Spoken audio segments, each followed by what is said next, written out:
Appreciate all your guys' time today. I know we're all quarantined at home, which is a little crazy, but here we are. So anyway, I'm going to make just a brief introduction for everybody, if that's all right. Somebody have something to say there? No, is this TikTok? Is this what all the kids are doing? Yeah, let's start it off, Brad. This Exactly. is TikTok, right? Oh. Just a quick introduction of everybody here. We've got my friend Kyle McClellan, even though it says Bridget McClellan on the screen over here, Kyle. We're going to go ahead. I'm sorry. There we go. My bad. This is what you learn to do right here.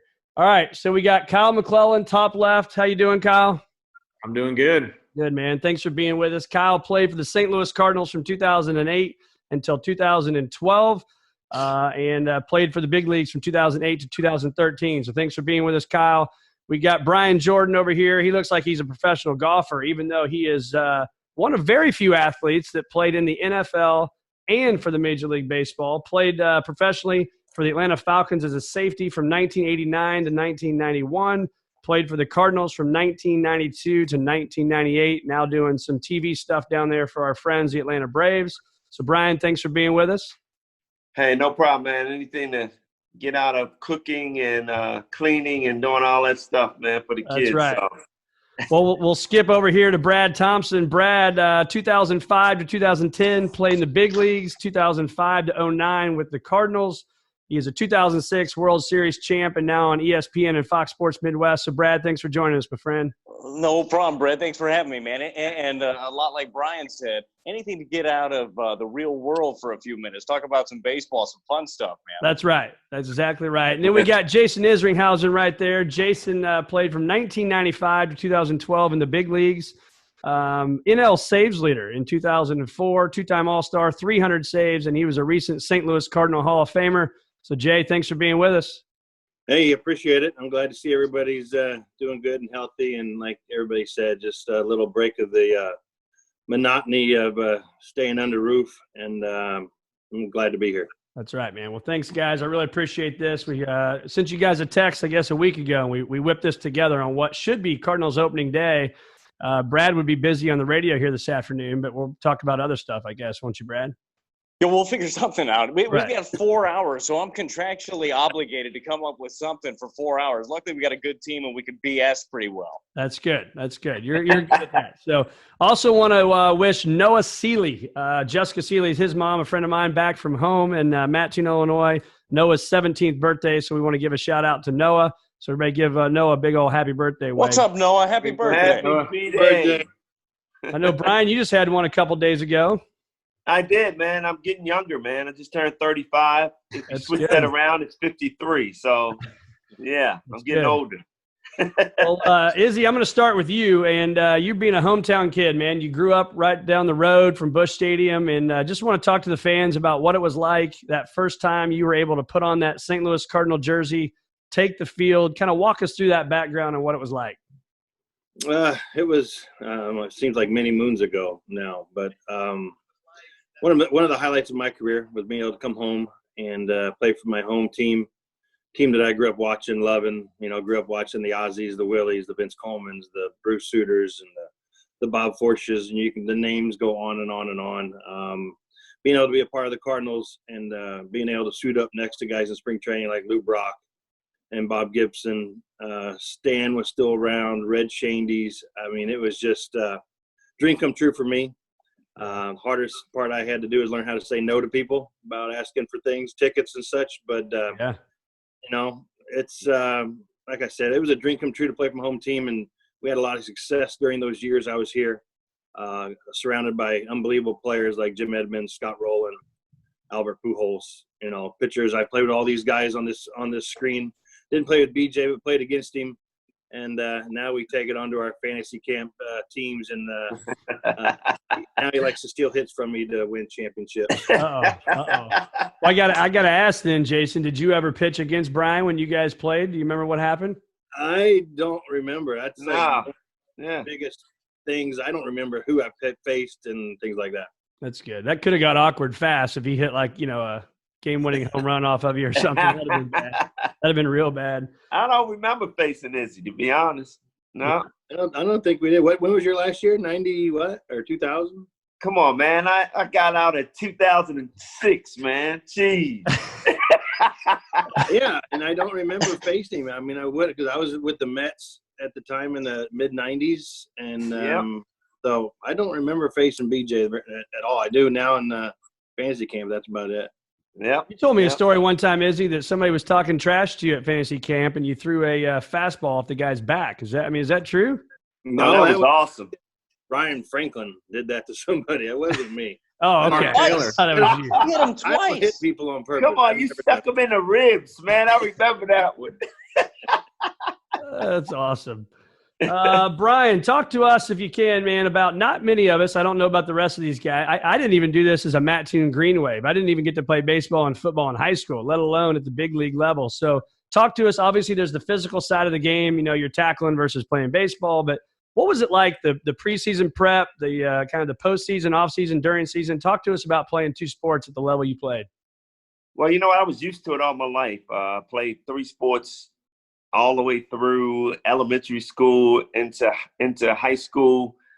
And I knew as a kid I wanted to play 2 different sports professionally. That was a dream of mine, and I never wanted to give up on that. So, you know, coming out of high school, basketball is really my favorite sport, but I knew reality was I wasn't 6'5", 6'6", and I wasn't a point guard, so I stuck with football and baseball going into college. I had to select the right college who would give me the opportunity. I was going to University of Maryland at first. Bobby Ross was the head coach. He said I could play 2 sports until I was ready to sign the dotted line. He told me I had to sit out a year of baseball, so I decided to go to University of Richmond, which allowed me to do both sports. And fortunately, my junior year, I got drafted first round by the Cardinals on the condition that I could go back, graduate from college, and play my redshirt junior year and give myself an opportunity to play professional football, which really worked out well. Played 3 years with the Falcons, and you know, with the Cardinals drafted me my junior year with the likes of playing with Ozzie Smith and Willie McGee and those guys. And like Izzy said, I had a chance to meet Stan Musial, read Shane Deans down in spring training. George Kissel was probably my greatest mentor with the Cardinals. I mean, it doesn't get any better than that. And I was fortunate enough to have that opportunity. And, you know, after 3 years, the Cardinals came running and talked me out of football, which, you know, I don't have any regrets. Played 15 years of Major League Baseball, but I surely missed the game of football. That's right. That's right. So that's awesome, man. Not a lot, like I said, not a lot of people are doing that. And was the post? I'm trying to think. So when you got done playing baseball, did you ever play? I guess it wasn't at the exact same time, was it? So what was the postseason like when you had to either gain weight, lose weight for baseball versus football? Well, the thing was, I was still in the minor leagues while I was playing in the NFL. My 3 years in the NFL, I played like single A, double A, and then the triple A. And then I was ready for the big leagues right after my 3rd year in the NFL. And that's when the Cardinals bought me out of football. So I didn't have the opportunity like Dion and those guys to play professional baseball and football at the same time. Yep. Nice work. So Brad Thompson, next question's for you. And we'll talk because we want to get a lot of questions from the fans here. But is it why I didn't play in the NFL as well? Because I get that a lot, Brad. Well, that was the first question. Yeah, no, it was a tough decision. Honestly, I had so many different schools beating down my door, and I decided to walk on to a junior college in St. George, Utah instead. You know, the road less traveled is a good one. Right. See what happens? See, we're talking sports here, guys. He's been hosting a radio show where he's not been able to talk about sports for about 3 weeks, so he's all amped up and ready to chat. Yeah, I can go on any random tangent for 20 minutes. You just let me know. All right. We'll let you know. If we need to fill some time here, we'll let you know. But talk to us about the 2006 World Series, man. You were there. I know one time you told me that it was the fastest sprint you've ever had from the bullpen to the jumping on the pile there. But walk our listeners through what it was like. I mean, being there, being at the game as a fan probably, but also as a big league player and what that meant to you as a player, but also for the brotherhood. Yeah, look, I mean, there's no way really to describe it, and there's no way to get those feelings ever again. It was funny, though, as I was driving into work today. I live on the Illinois side, work in Creveport, and I'm driving past Busch Stadium, and I was thinking to myself, man, is there a feeling that's better than succeeding in, like, baseball? Like, having that good game. Like, I haven't found in my life, like, a feeling that is better than that one at this point. I will say on the flip side, I haven't had as far of a low as failing in baseball. So, I mean, maybe there's a happy medium in there somewhere. But I just remember 06, that being my first ever – it was my first opening day in 06. I got called up in 05, but I missed opening day. So, like, being there for the new ballpark, for Busch 3 and seeing that, like, first game there, yeah. Albert hits the home run. I mean, it was cool. Ended up beating the Brewers in the first game. And then seeing that stadium open and then closing it out in Game 5 of the World Series and taking that ride along the way, there's nothing like it. Everybody has a goal in spring training. Everybody has that their team says, hey, this is what we want to do. These are our goals. But I was so fortunate to come into a situation where the Cardinals had such a winning tradition, and it wasn't we hope to do this or we think we might do this. It's like, no, this is what we're going to do. This is what the expectations are. And there was such great leadership around these ball clubs. And Izzy, I mean, he's one of my favorite people on earth. He was one of my biggest mentors that I've ever had. And guys like him, man, helped me out a lot along the way. But what a ride it was. So did Izzy have any, as your boy Chris Duncan would say, any man sodas that night after you guys won the World Series? You know what, Brett? I can tell you something honestly. I don't remember. I don't remember. Probably, chances are, everybody had a good time. It was a little blurry for a couple of weeks in the celebration. Right. I got up to I carry my weight in my face when I'm not working out a lot. Okay, and now's the time. But I got up to like 215 pounds, and I think 80 of it was like right here. I had a lot of fun. 80 of it, huh? Right there. Yeah, just right in there. So you're in the bottom of the ninth. You know what's going on. You know what's getting ready to happen. I guess that was Wayno. No, that was Mott on the mound, wasn't it? Wayno on the mound. Yep. Talk to us about that, man. You see it. It's happening. Yeah. I still remember it, and I'm sure Izzy will remember this one as well. Braden Looper was down there, and he was like yelling at the police officers to get out of the way. It's like, come on, move, because they're like making sure the fans don't come in and go crazy. So they're trying to get into their post. We're trying to get into our sprint mode. Back to my fastest sprint I've ever had. And it's just that excitement. It's like Christmas morning as a kid, right? Like, it's there, you're creeping down the stairs, and you're ready for that moment where you can actually open up a present, man. That's what it felt like. It was such anticipation for something you knew was going to happen. And again, I can't remember having a feeling like that. That's awesome. Kyle, same thing for you. I mean, 2011, you guys, Game 6, in my opinion, arguably the greatest game in the history of baseball. I'm probably a tad biased. I was there. My wife and I, it was our 10th wedding anniversary. We took my father. We took my father-in-law. And I can tell you, when David Freese hit that home run in Game 6, I've never seen my dad or my father-in-law jump as high as that. I mean, they might have set the world record for the highest jump. It was incredible. One of the best nights of my life. But walk us through that Game 6, Game 7, and even what was it like around David Freese? Did you guys talk to Freese at all? Did you even bring up what he's doing?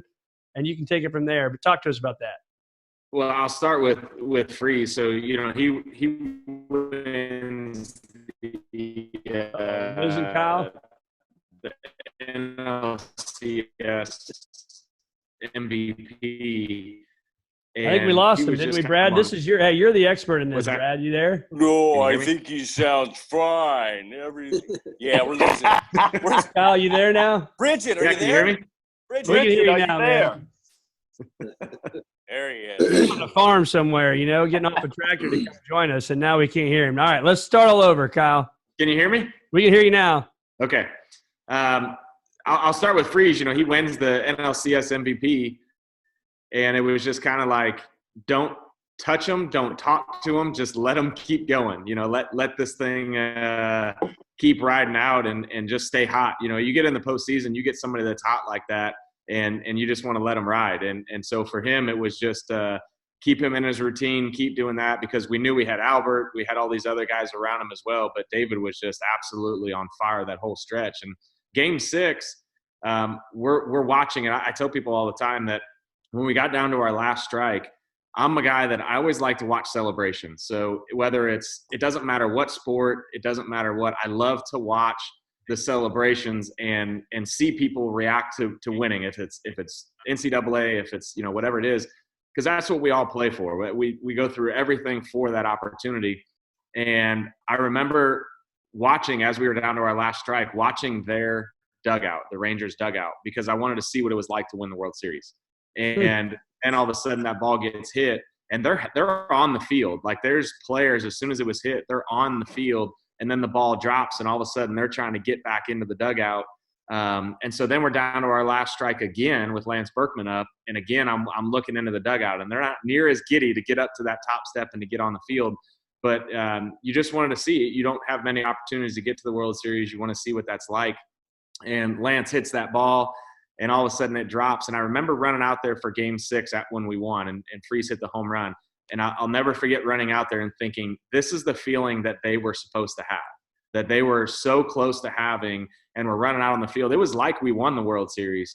And then we get back to the clubhouse, and I remember us all standing there and looking around and go, what do we do? Like, what do we do now? You know, we didn't know what was next. And somebody's like, I guess we should get in the shower and, you know, get ready for a game tomorrow. And I believe it was Kyle Loesch was going to start Game 7, but we got rained out. Yeah. And so Carp was able to come and start on short rest. And I remember pulling up to my parking spot, and I get out of my truck, and somebody from the Fox Sports was like, hey, no game today.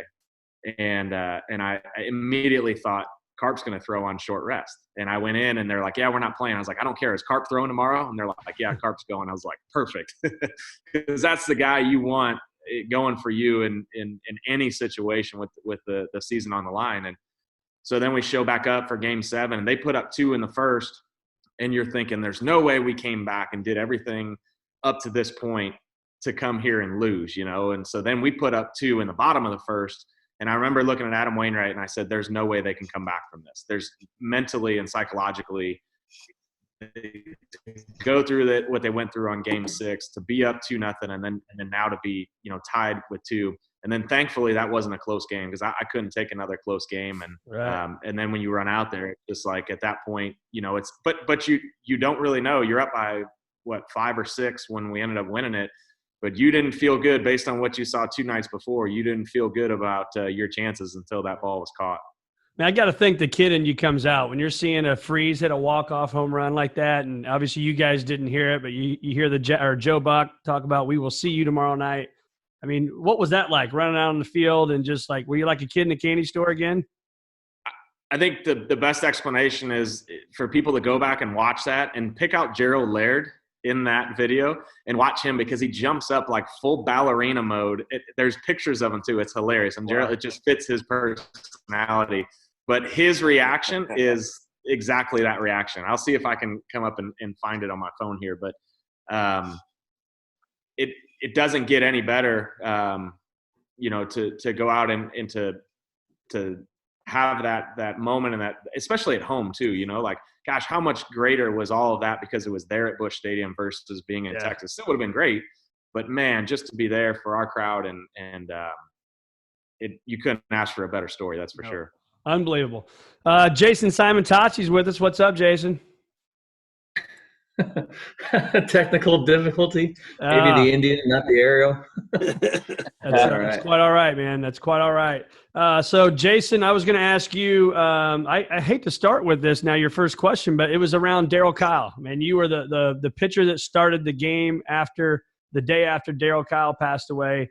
Just kind of wanted you to talk about, I think if I remember correctly, you said you were going through batting practice. You walk to the dugout, you find out. Talk to us about that, man. What was that like for you, the guys on the team, and what did that do for you as a ball club?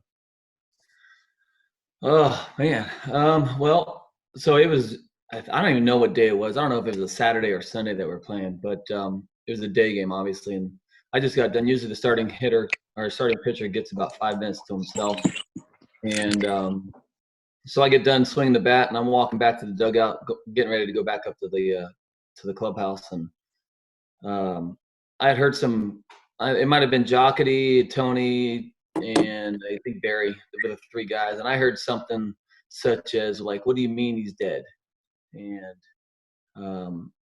but I didn't even really pay attention. I didn't know, obviously we're not thinking it's going to be DK, you know? And, but anyway, so I'm walking up the hall towards the clubhouse, and it's a pretty good jaunt, whatever. And the next thing I know, I've got those three guys running past me, going up the hall. They get in the clubhouse, and me, I was, I've only been there for a month, I think it was, and it was unlike DK to be late, let alone not being around the guys and doing this business. But I get up to the clubhouse and I walk in there, and it was it was quiet. No, everybody else was out in BP. A couple of the clubhouse guys were there, and just kind of went business as usual. And the next thing you know, it was like, here comes the players just come shuffling in. And we were all in that small little bullpen or clubhouse, and I guess everybody, we were all gathered around. Mike Matheny got up there, and he started saying some words, and we weren't really sure what was going on. So Mike just led us in a prayer, and as soon as he got up, it was like Tony walked in, and sorry guys, DK's dead, and it was like someone put a bomb in the middle of that clubhouse and everybody dispersed. I mean, it was like people went everywhere. Guys went everywhere. And it was, I don't know. I mean, it's just still to this day, it was, I mean, besides hearing my dad die, but I mean, that was probably the worst day of my life. Knowing a fellow teammate, a guy that really put his arm around me just for the quick 3 or 4 months or weeks that I was there.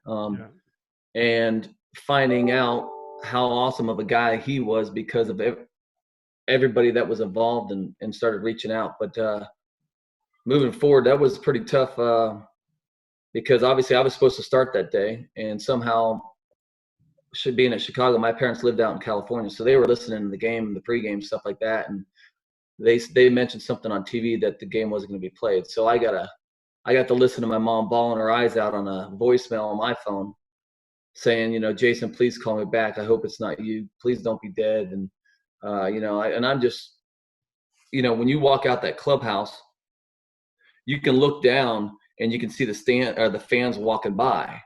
And I remember hearing my mom's voice, and I remember watching my tears go down my eyes or down my cheeks and dropping on those people down there. They had no clue what was going on. I'm just, it's just, it was horrific, man. It was, it's not supposed to be that way, but it was, I don't know. I mean, it was, and then, with everybody that MLB did, and how they handled it, and Tony and Dunk, I mean, it was that clubhouse. I mean, like I think we've talked about it before, and Izzy can attest to this. That clubhouse, I mean, when you watch guys or when you see guys that were on that team, it's not just, hey man, what's going up? It was, we're brothers, and we went through something tragic like that, and there's a big hug, and there's appreciation of seeing each other, and the value of life was, and the real meaning of what's important came along that year. Yeah. Well, thanks for sharing that, man. Sorry to drop that on you as your first question. That's a tough one, isn't it? Hey, Brad, I don't think you have to worry about your day job being lost by me.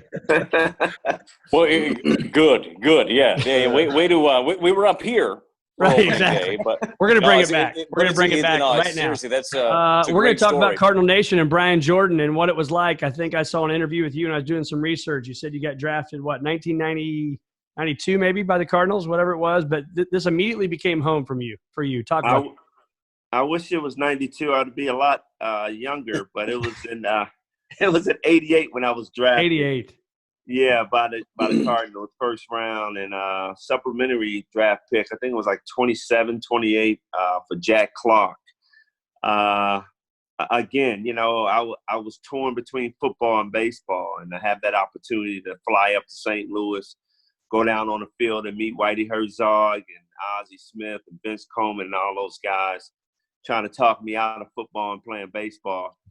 But, Ozzie and those guys, they were awesome. They just gave me their honest opinion. They said, hey, you got the hammer. Football, baseball, use it, enjoy it. And then when you're ready to play baseball for good, it'll come around. And, I was fortunate, again, like I said, to have that opportunity given to me by the Cardinals and the Falcons at the time. And, it was fun. It was fun while it lasted, but you know, as I tell everybody, it's no place like St. Louis. The fans there, they were embracing me right from the start. And if you play hard for Cardinal fans, they will love you forever. And I found that out early. Again, when you got good leadership around you, good mentors like Ozzie, Willie, Danny Cox and those crazy guys. I mean, we had a lot of fun. You know, we didn't win much. We were a lot younger then. We kind of set the tone, and then, you know, at the end of my time there, Tony La Russa came in, and that's when things started turning around. Yeah. So was that when you think about the Cardinal playing days? That's obviously probably tough, like you said, you weren't winning. But what was it like? I mean, you played for the Braves and you played for the Cardinals. We hear it all the time in St. Louis. We're the best fans in baseball, right? But like, you hear that and people say that, but why? Like, what makes that different versus the Braves? And we promise to not let any Braves fans hear this, Brian. So let it rip. You know, Cardinal fans, they understand the game. And it's a big difference when you got fans that understand the game. They understand when guys play hard, when guys hustle, when guys give their best effort, and they give you the benefit of the doubt. You know, you go to other places, it's about, what have you done for me lately? You know, and if you don't perform one day, you're a bad player. But, you know, Cardinal fans, they don't see it that way. And, you know, again, if you come in there with the attitude, then I'm going to give you all that I have, and you give 110%, work your butt off, Cardinal fans are going to respect you. And again, I mean, every time I go back to St. Louis, they never forget you. And that's a good feeling. Yep. So this question is really for Kyle, I keep seeing Bridget's name on there. I almost called you Bridget, Kyle. But for Kyle and Jason and Brad, you guys coming out of the bullpen, talk to us about what that's like. That phone rings, you're sitting out there. What's that feeling? What's that emotion? There's Izzy's dog. Who's that little guy? That's Haley. That is awesome. I'll say for me, just coming out of the bullpen, hear the phone ring.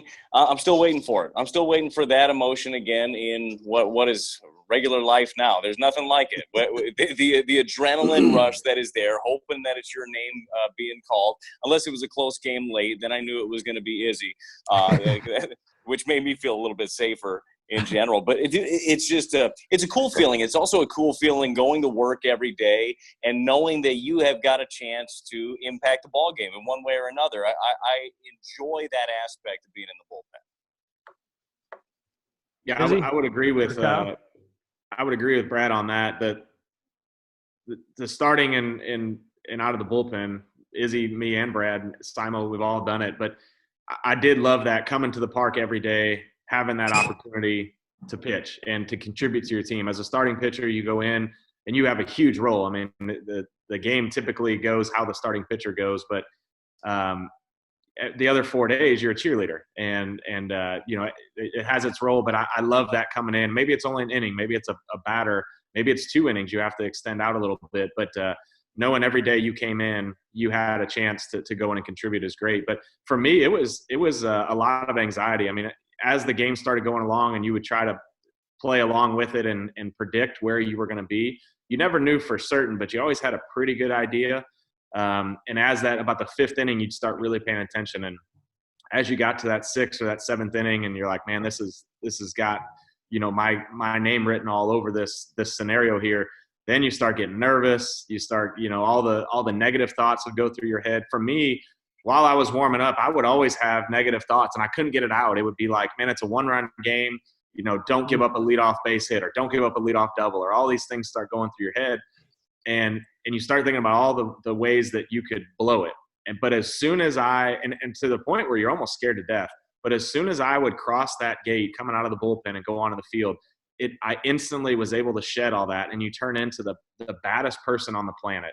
And you would go in there, no matter who you're facing, no matter what your history is with that person, you go in there and you're invincible. And you have to take that mindset. I was scared every time I was warming up, but I never once took it into the game. And you have to trick yourself, you have to fool yourself, whatever it is, but to go out there and say, hey, I'm bringing everything I have here. And if it's not good enough, it's not good enough. But I'm going to take everything I got and give it my best shot. But yeah, there's no feeling that instant heart attack when that phone rings and you're all looking. everybody's looking at him like, who is it? Who is it? And it's like, Mac, it's you. And you're like, oh my gosh. Just that there's nothing like it. I think for me, it was a little different. I kind of knew when I was going to pitch. So, but like Kyle said, I had a fear of failure, and I was able to turn that into adrenaline. And warming up, I had a very set routine of my stretching and these rubber heavy ball throws that I would do. And when I was warming up and throwing to Murph, our bullpen catcher, I had a select number of pitches I threw here, and curveballs, cutters, and stuff. So I was very detail oriented on my routine. So, but then like Kyle said, once you go through that gate, it's like my hair's on fire and I'm going out there and I'm going to destroy whoever I have to face. And, you have those days when just nothing works and you have a terrible day and, you feel like you've let the world down, your family, your friends, your teammates, your city, everything like that. So yeah, there's a lot of anxiety that goes into that. So that's where the adult beverages come into play later, maybe. But it's one of those things, I have short-term memory, right? Yeah, short-term memory. Take a shower, have a drink, go to bed, do it again the next day. And I knew myself, I was the one guy that if I had a bad day, the team was going to have a bad day. Yeah. Starter can go out there and give up 4 runs in the first inning, and we still come back and win. And he might get a couple talks to by the reporters, but when you're pitching at the end of the game and you fail, there's going to be 20 reporters in front of your locker when you get back from the shower. And there was a lot of, like Kyle said, the anxiety, the fear of failing. Being a lot of guys can handle it, but there's a lot more guys that can't handle it. It's really easy when things are going good, but when things go bad, they go bad quick. And when those bad days linger into 3 or 4 a week, and then the self-doubt comes into your brain, and then you don't even want to go to the ballpark. You're praying that Carp or Wayno throws a complete game shutout or something. You don't want to go back in there. Right. You need a break. You need a mental break. Your body needs a break. And but I wouldn't change anything in the world for what I did. I thrived on the adrenaline. I thrived on the excitement.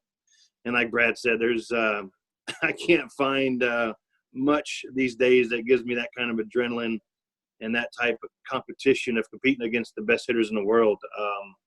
It's just not going to happen. I mean, I'll probably end up killing myself trying to find it, but one of these days I'm going to find that adrenaline rush again. I just hope I come out of it okay. Hold my beer and watch this. So, Brian, when you hear these guys talk about, man, they're invincible, they're all this stuff when they come out on the mound, I'm curious from a hitter's standpoint. You got a lot of RBIs, a lot of home runs in your career. What was your mindset when you saw, like, a Nizzy or a Brad, Simo, Kyle, whoever coming in the game? Get lucky. Get lucky. Be aggressive. For me, I used to just watch the pitcher warm up.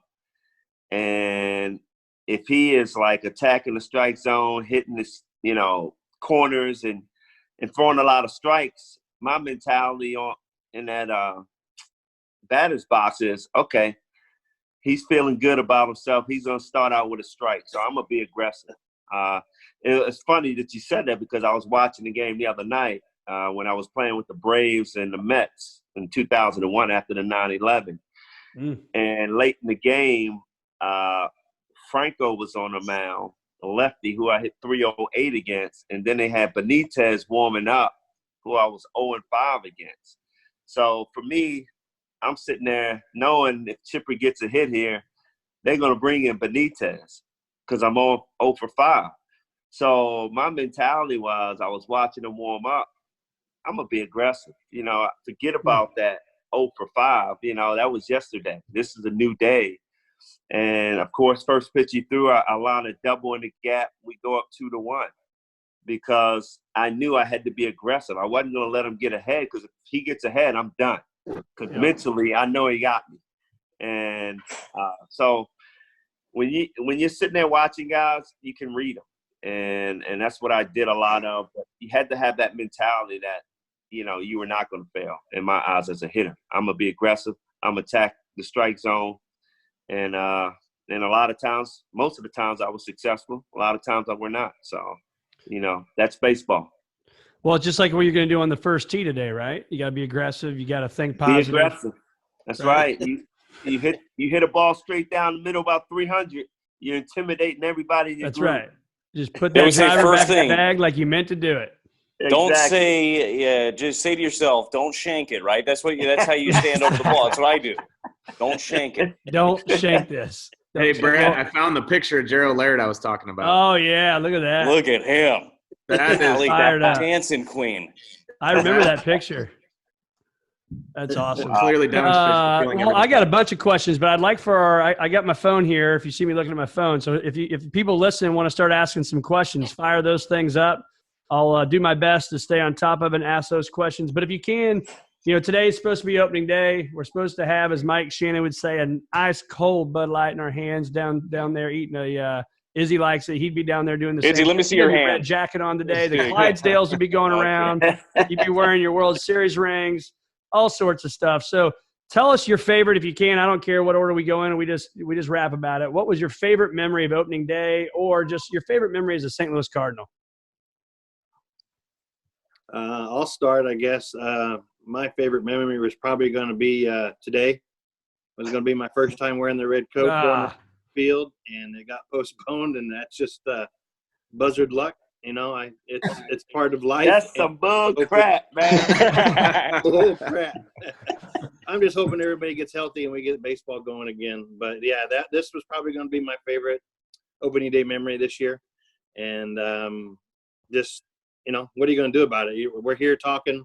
We're healthy. My family's healthy. So my friends are healthy. So that's all I can worry about right now. That's right. Where's the jacket? They keep it down there? Or is it physically up in your closet? We get to wear it 2 times a year, once opening day and once during the ceremony, and they keep them because I'd probably lose mine or something. They just keep yours. They don't want you to get mustard all over it. Exactly. I'd be getting beer stains and mustard stains all over.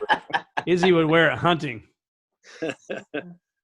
Does it say anything? Does it say Izzy inside, or what's the inside have? It does say Izzy on the inside. Okay. They asked me what I wanted on it, and I said that you can save your thread count and just put Izzy on it. I like it.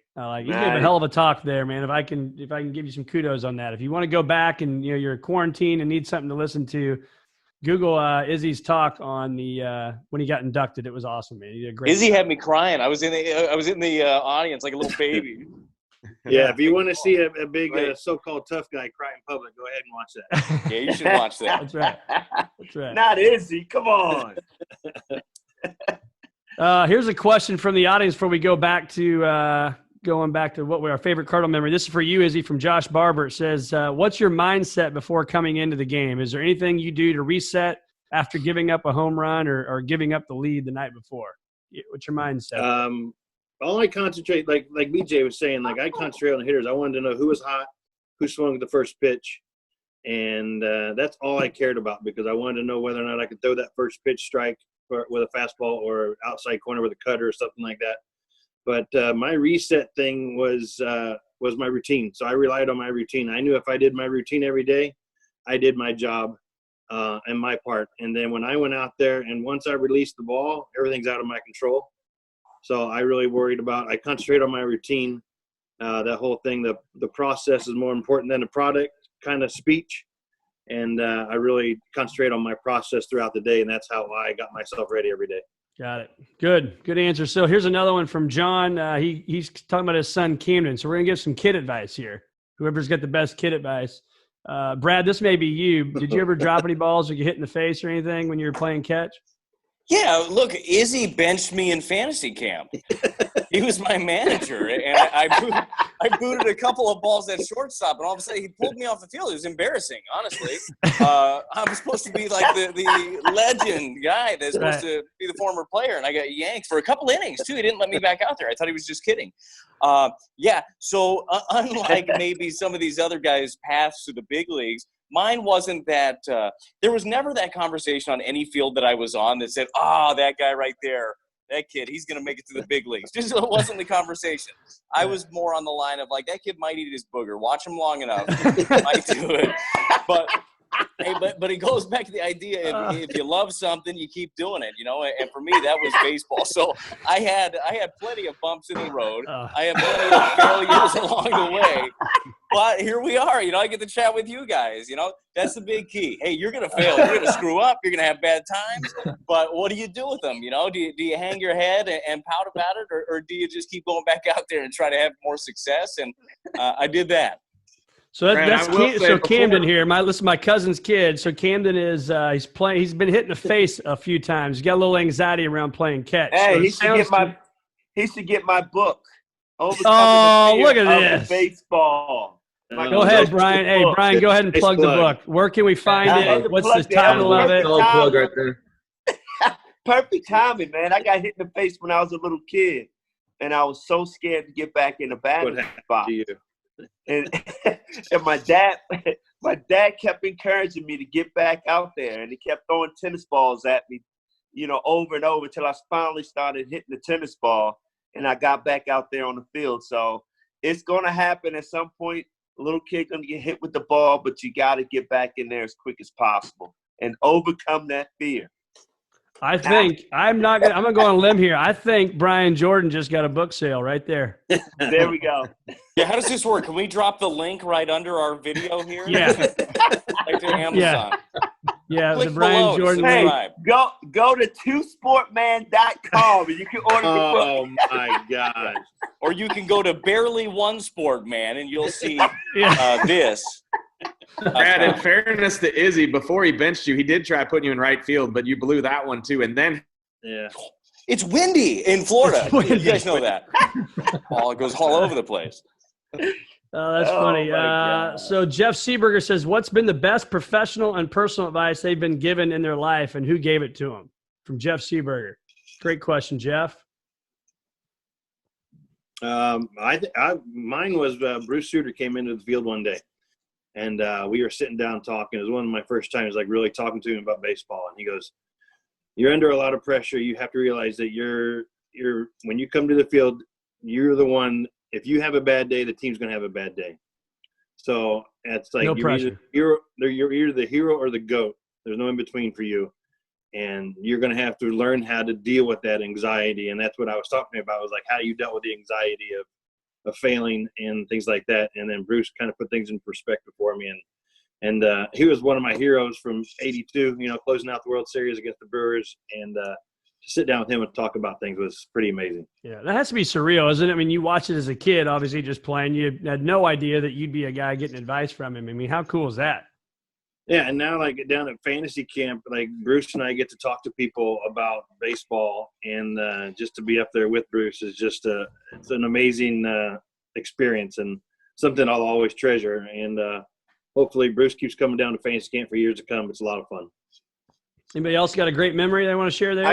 I got to say, Joe Torre, I guess, gave me the best advice. As a matter of fact, people don't know this. He sent me to a psychiatrist because, coming off the football field, I had that aggressive mentality, If you throw at my head, I'm going to try to knock the ball to the moon. I'm going to swing harder.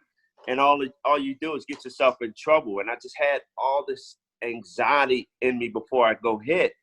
So he sent me to a psychiatrist, and I learned how to relax. And once I learned how to relax and be patient, my game turned around, and I started becoming a better baseball player. I took all that aggressive, anxiety away and relaxed and turned it around into a positive. So, and that probably wasn't as normal back then, was it, to go see a psychiatrist or a coach like that?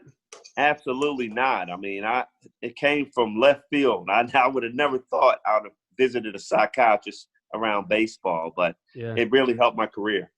I wish somebody would have sent me to a psychiatrist, to be totally honest with you.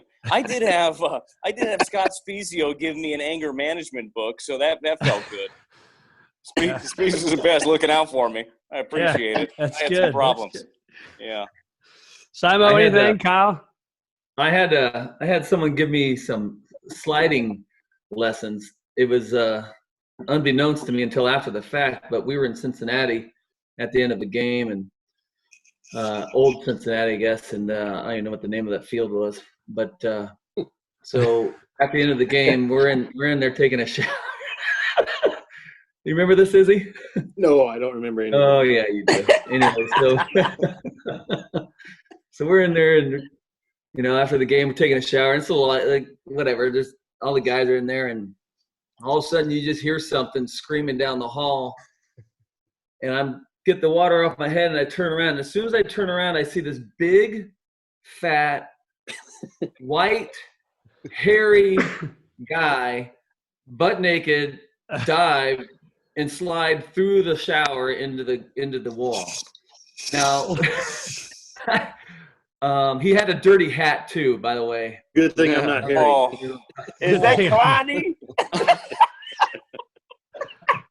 So he taught us how not to slide. The story, the room was all tile, the hallway, the shower, and he rubbed baby oil all over his body and took off and slid all the way down the hallway through the shower and slammed through the wall. And yeah, it was one of those must-see moments for sure. Oh, gosh. Kyle, anything there on that? Not on that, but a little differently. For me, it'd be hard to put it down to one thing, really. I had so many people that helped me, whether it's Dave Duncan, Tony La Russa, Izzy, Russ Springer, Ron Vallone is a guy that my rookie year, Brad Thompson was there as a big help. I mean, there's everybody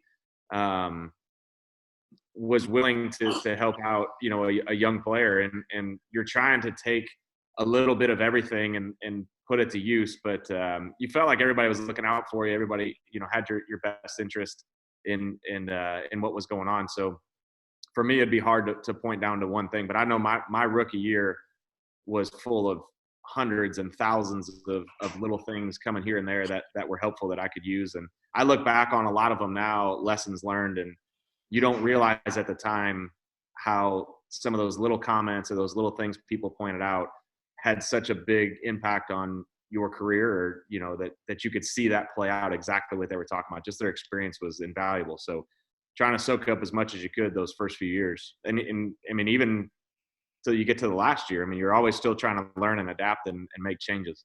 Yep. This question comes from Matt. Matt says, this is for Brian Jordan. What was it like playing on the turf at Busch in July? Oh, my. It was the worst ever.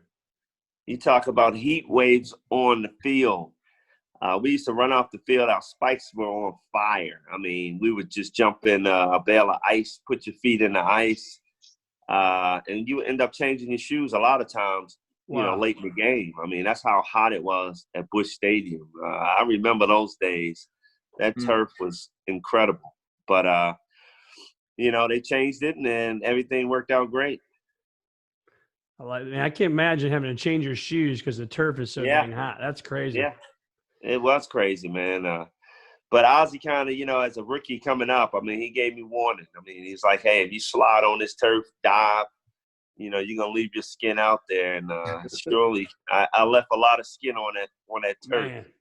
Man. That's wild. So this one, you can tell me, this is one of my best buddies since third grade, Derek Meinhardt here. So we can just go like this. We'll let somebody be the governor. Are we going to go there with the Houston Astros thing? Is he just going to tell us how good of a golfer he is? Is that what Derek's going to do? Yeah, exactly. Yeah. Exactly. Brad has played golf with Derek, and Derek's known as probably in the class of 1996, at least the second or third best golfer in the class of 1996. But anyway, this isn't about my career. This is about you guys, because Derek doesn't have a microphone, so I can say whatever I want right now. But anyway, are we even going to go there? Are we going next question? Next question. I mean, the Next Houston question. The Houston thing is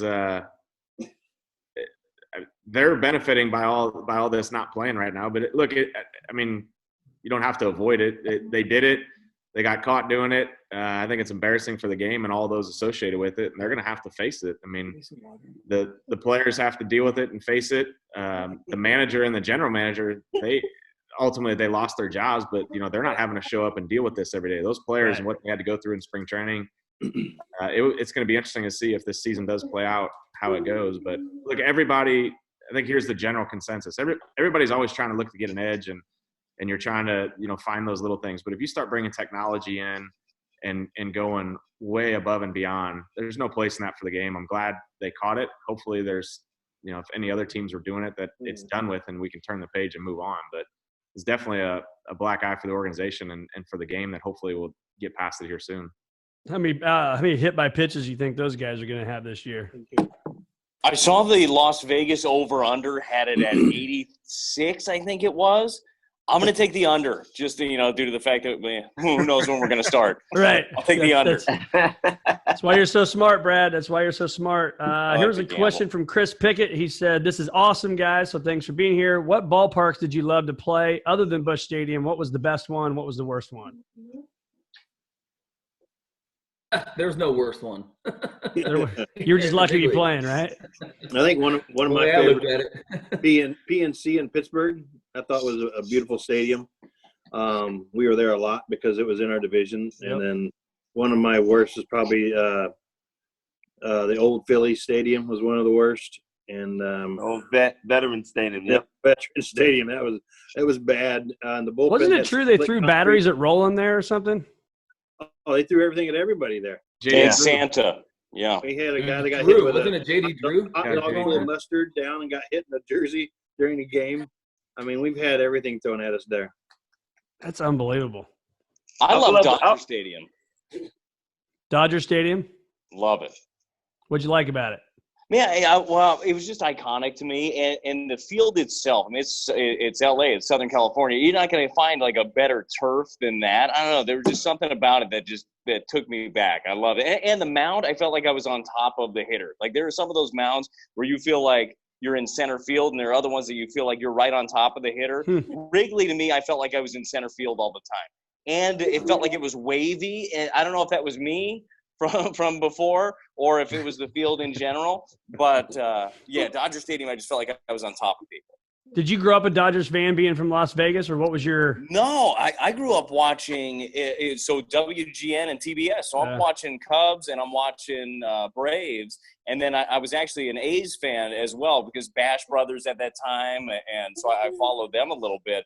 But I didn't have that allegiance. That's one thing I'm actually missing in my life. So if you guys want to get me on any team that you guys are really behind, I don't have a team outside of the Cardinals that I truly care about. So I'm taking applications at this point. Okay. Vegas Raiders. Hey, I've already bought my gear. There you go.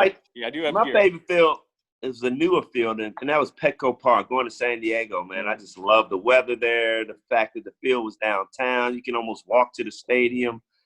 I'm a lot older than these guys, so Montreal was probably a dark and dingy place. Yeah. Izzy, you probably been there, Izzy. taking the dirty subway up to that stadium was the worst. I didn't like the stadium, but I like going to Montreal. Yeah, That's awesome. What about when you're talking about walking the stadium? What was it like? Because I was the kid. My parents would take me to remember the ballpark Hilton used to be around the old Busch there, and I was the kid that would stand out there and wait for autographs, right? Because the opposing team would stay at that Hilton. They'd walk across the street. And I remember this like it was yesterday. We're walking. Did you guys ever do this to anybody? I got to know. Joaquin Andujar. Does anybody know Joaquin Andujar personally? No. Okay, well, because if you get this message to him, I appreciate it. He says, I asked him for his autograph. He said, no hablo inglés, and he kept walking. Do you guys ever do that because you're tired of people just coming up to you and asking for autographs? I can't pull that one off. Speak English. No. All right. We'll go next question here. Chris Hersey wants to know best advice for all ages and skill levels of baseball players to work on their game during this time off the field. What would you be recommending for these kids? Repetitions. Yeah. It doesn't have to be crazy. You can do dry swings. If you're a hitter, you can hit off a tee, simulate. I'm kind of doing the same thing with my kids where, it stinks they should be playing soccer and softball right now and baseball, but they're not. So trying to keep repetitions on the tee, maybe 15, 20, 25 swings, trying to hit wiffle balls off the tee or whatever it is, throwing, catching, throwing off a wall, just fielding ground balls, just trying to keep as many repetitions as you can going. Yeah, I agree. Yep. So question from Evan Mallon says, I know Kyle's got Brace for Impact, which does a phenomenal work in Haiti and in North St. Louis. Any other causes? And Kyle, you can plug that as well. But Evan wants to know anything you guys are involved with and why did you choose that? Well, I started my foundation in 1998, the Brian Jordan Foundation, giving scholarships to high school seniors in need We focus on single parent homes, families not making more than $50,000 between the both of them, but kids who really excel and do what they're supposed to do in the classroom that deserve to go to college. So this past year, we gave out 26 scholarships. And I have a reading program. I write children's books. So I partner with schools now with the Brian Jordan Reading Challenge. So that's my cause. And you can go to brianjordanfoundation.com if you want to learn more about it. That's awesome. And Great link question, is below. Yeah, the link is below. We're splitting the commission 6 ways on any of these book sales too. There we go. Simo? I'm a charity guy for everything. I mean, I've helped out pools. I've helped out McClellan. I have a nephew that has autism. Obviously, today's 4/2. It's Autism Day, Autism Awareness Month now. I'm a big advocate for that.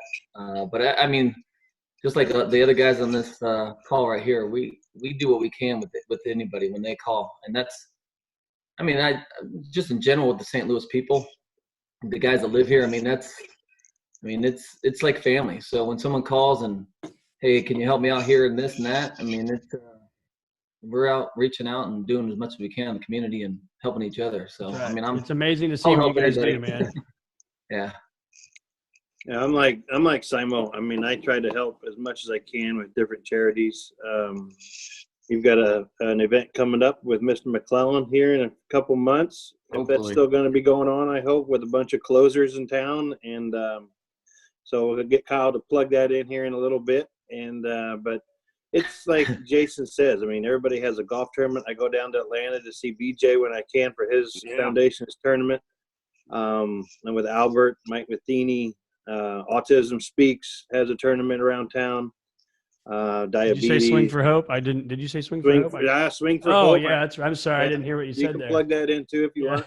And it's just part of being part of the community. Whatever somebody's got going on, we're always there to help. What little we can. Our name may bring somebody in, or may bring some money in for an organization. And when we can do things like that, it's just amazing to watch what people come together for these different organizations. And what these guys are doing with their organizations are just amazing.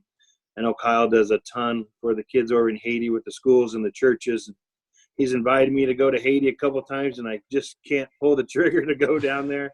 But it's amazing what these guys are doing for a lot of people, and I commend all of them for it.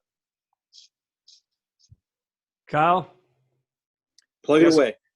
My wife and I started Brace for Impact, back 6 years ago. It's been a wild ride to kind of see where it's going, but this is really what I spend 95% doing. I'm a volunteer. I don't get paid to do it, but we do it because we've been given a platform, and to me, it would be a shame to waste that. When you have the opportunity to help people, and so thankfully I'm able to dedicate some time to it, and we've had tremendous support, which has allowed us to start down in Haiti with community development. Adam Wainwright's another partner, and we have a third partner as well. So we get to be a team doing it, which is even better. But we have a school, a hospital, a children's home, water and sanitation, a vocational school. We touch about 40,000 people every day and make their lives better. And it's all about developing that community and creating leaders that can go forth and kind of make it better for the people that are coming next. And then in St. Louis, we get to work in an area that's close to home and special to my wife and I, being from St. Louis and making our name there. But we have a lot of need in St. Louis as well. And so working with families there, trying to stabilize them and their kids to give them the opportunity to go out and be successful. And we're doing that through buying and renovating homes, hiring local workers to do the work, and creating jobs and opportunity for them. So it's what I feel like I was built and made to do. I feel like baseball was a vehicle for me to kind of to learn some lessons and get some exposure so that I could, do what I do now on a scale of helping a lot of people. So it's fun. It's challenging, especially right now. The coronavirus is in Haiti, and the numbers that they're throwing out there are beyond fearful. If it does what they're saying it's going to do, is going to be something that I don't want to be a part of, but have to be. So scary times right now for everybody. It looks like Brian may have to get going. We'll shut it down here in a minute, guys. And Brian, you got to go hit the links. Be careful out there, man. Thanks for joining us. Hey, and two guys have already plugged down here. Evan and Chris Pickett have already plugged the BrianJordanFoundation.com website right here. Nice. So there we go. So we'll put some more stuff on here. All right. See you, Brian. Thanks for joining us. Get them straight. Take care, guys. All right, BJ. Hey, BJ. All right. All right, and then last question for you guys, unless we got another one coming in, if you got to jump. But anybody that you guys owned or owned you. So if you look at it from a hitting standpoint, or you guys are all pitchers now. Anybody you own that we can talk about? That side of the list is not very long for me. The other side, I've got a few. Lance Berkman comes to mind. That's a guy that I hated facing. Apparently, he's a great teammate and all. I don't think much of him, to be totally honest. Derek Lee had my number. Derek Lee and Brett, I think I've told you this story before, but Derek Lee actually got me on an episode of ER that apparently plays a lot because I get people that tweet me my picture on ER. It was like a Make-A-Wish thing that Derek Lee did. And this, sick kid in the show said, "Derek, would you hit a home run for me?" And he's like, "I'll try, buddy." And he freaking hits a bomb onto Waveland off of me. So that gets played quite a bit. I'll send you the link if you need it. Yeah, no, that's good. I think you tweeted that out not too long ago. Yeah. I remember the negatives far more than I remember the positives, which is not a good character trait, but I think it's one that we probably all share. Hey, but you know what you do have? Something that a lot of us, I would almost say everybody watching this doesn't have. You have a World Series. Rugged good looks. Oh. Well, that too. You got great looks and tremendous man. Rugged. Baby-faced Brad. Yeah. Rugged good looks. Exactly. Casper. Whoa. Casper, really? Yeah, get some sun. It's free. That's what they say. It's safer inside right now. Right. That's true. Anybody else? Anybody you own? Kyle, Simo? I don't think. I think Barry Bonds was like 1 for 15 off of me with a home run in St. Louis. Dang. And I don't believe A-Rod ever got a hit off of me, but I'm not for sure because I faced him a lot in Texas and then when he was in Seattle. That's awesome. Those are good names.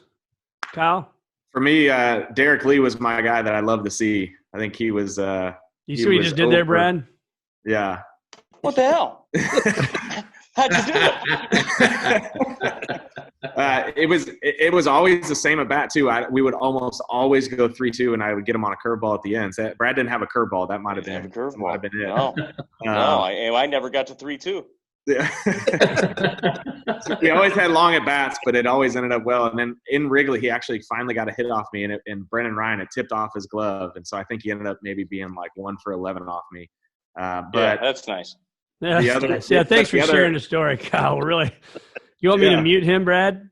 Yeah, I mean it's fine. Tell me how you did against Berkman too. I'm sure you dealt.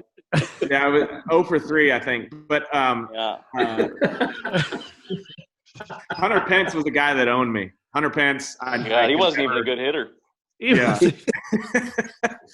And Miguel Tejada. Those two were the ones that I struggled with.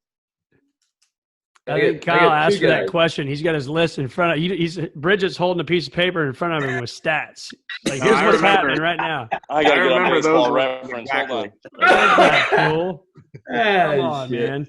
If you guys need to bolt, I could do this all day, but you guys need to just mute off if you want to go off. But we got a lot to do. They've shut down all the golf courses in Illinois. That's right. So we're just going to keep rocking if it's all right. Wow. Kyle, you're burning like woods and stuff out there. Let me rephrase. You're not burning trees and stuff. You're burning like tall grass and all that kind of stuff. So. I want to hear Simo's, and then I am going to take off. Not Simo's, like that. Simo's best batters he dominated. I've got two guys that I did good well against. So it was Ken Griffey Jr. and Sammy Sosa. Man. And I don't know what I don't think Griffey got any hits off me. I think it was like 8 or 9 times I faced him. But everybody else, I'm like on their home run list. I gave up a boatload of those. So. You saw King Griffey Jr. today? Sorry, go ahead. What's that? Go ahead. No, if you saw King Griffey Jr. today, would you tell him that he's over against you? No, because I'm not that type of guy. I don't know that guy that well. What'd you say, Brad? I would for sure. Yeah. That was the one guy that when I faced him the first time, I probably had a grin ear to ear. Because, I mean, I had his rookie card. If you didn't do the Ken Griffey Jr. swing in the backyard, you weren't growing up right. And I remember facing him like this. Yeah, here he comes. Ground ball to second base. Got him. Nice. Yeah. I love it. That was when Ken Griffey Jr. wasn't as good anymore, but, still counts. That's all right. I'll tell you a quick my quick Ken Griffey story. So it was like Brad. It was my welcome to the big leagues moment. I remember standing on the mound, and they said, "Now batting Ken Griffey Jr."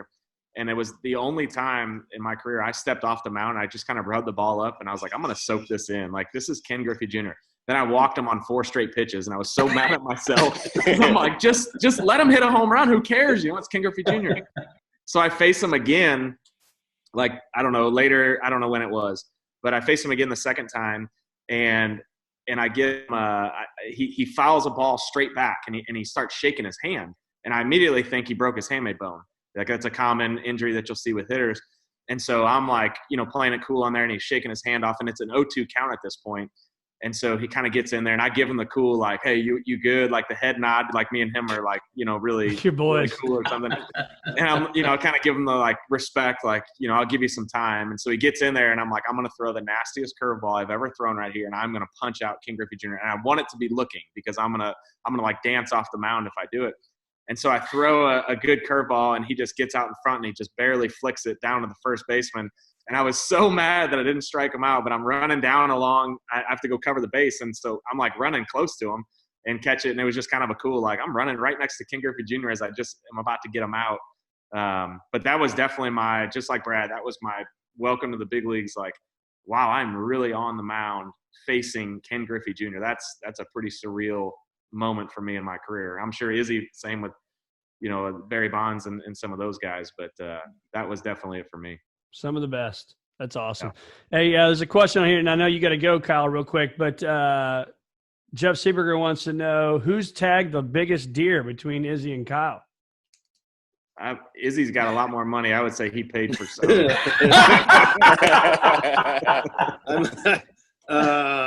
Probably free rent. Well, I'm going to say Kyle, because mine are I have paid for a few deer for sure, but that's not quite the same. Kyle, you got a big one last year on your own property. I did, yeah. I got it. My biggest is 168. 168. For push a non-hunter, I don't even know what that means. What does that mean? Yeah, exactly. I'm with you, BT. God, you guys need to get out a little bit more. Yeah, well, hey, Izzy, this thing right here, it works, and you could call me and say, exactly. Go shoot some stuff. Let me check my messages too, Brad. I'm going to see if I've got any messages. No, I don't see any. Hey, Brad, how about you? If Kyle, you got a bolt, man. Thanks for being with us. You're awesome. Yeah. I'll see you soon. I'm going to take off. Thanks, guys. Guys, great to happy opening day. See you, Kyle.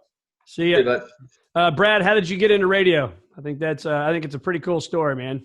Yeah, I didn't pitch well enough, and I think I had to have something to fall back on. No, it's actually really funny, and I tell people all the time, the guy that got me into radio and the guy that put my name out there the first time was Chris Duncan, who obviously, if anybody listen to this, if you're a Cardinal fan, Dunk passed away last year after a long battle with cancer. And Dunk was already doing a radio show here at ESPN. And he was going through his first bout with his brain tumor, and I didn't know that at the time, but he had passed along my phone number to somebody here, to the program director, and said, "Hey, I think that if Brad's in town, he might want to do this. He might try."